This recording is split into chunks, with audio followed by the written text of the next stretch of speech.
Bus నేను మీకు ఈరోజు సాఫ్ట్గా క్యాబేజీ పకోడీ ఎలా తయారు చేయాలో చూపిస్తాను చూడండి. వీటికి కావాల్సిన ఇంగ్రీడియంట్స్ చూపిస్తాను అనమాట.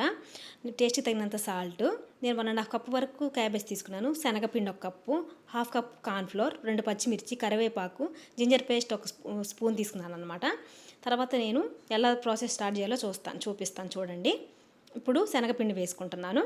ఒక 1 కప్పు వరకు శనగపిండి, 1/2 కప్పు వరకు కార్న్ఫ్లోర్, పచ్చిమిర్చి 2, కొంచెం కరివేపాకు, జింజర్ పేస్ట్ కొంచెం, టేస్ట్కి తగినంత సాల్ట్ యాడ్ చేస్తున్నాను చూడండి.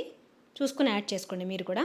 నేను ఫుడ్ కలర్ వేస్తున్నాను, ఇది ఆప్షనల్ ఫ్రెండ్, మీ ఇష్టం, వేసుకోవాలంటే వేసుకోండి లేకపోతే లేదు. నేనైతే వేస్తున్నాను చూడండి. వీటిని అందరికి బాగా వాటర్ వేసి ఇట్లా పకోడీ కన్సిస్టెన్సీ వచ్చేంత వరకు మిక్స్ చేసుకోవాలి. ఆయిల్ పెట్టుకుని ఆయిల్ హీట్ ఎక్కిన తర్వాత చూడండి ఇట్లా ఒక్కొక్కటిగా పకోడీలాగా వేసుకోవాలన్నమాట. దీంట్లో ఫ్రెండ్స్ కావాలంటే మీరు రైస్ ఫ్లోర్ కూడా యాడ్ చేసుకోండి. రైస్ ఫ్లోర్ వేసుకుంటే ఏంటంటే మీకు క్రిస్పీగా వస్తాయి. క్రిస్పీగా కావాలనుకునే వాళ్ళు అలా వేసుకున్నాను అనమాట. నేనైతే అట్లా వేసుకోవట్లేదు ఫ్రెండ్స్, నాకు సాఫ్ట్ కావాలని చెప్పేసి నేను రైస్ ఫ్లోర్ అనేది అవాయిడ్ చేశాను. కావాలంటే మీరు వేసుకోండి. ఇలా ఒక్కొక్కటిగా వేసుకొని బ్రౌన్ కలర్ వచ్చేంత వరకు ఫ్రై చేసుకోండి. చూసారా, ఇట్లా 2 వైపులా కాలేంత వరకు తిప్పుకుంటూ ఉండండి గంట పెట్టి. చూసారా, అట్లా చేసుకుంటూ ఉండండి.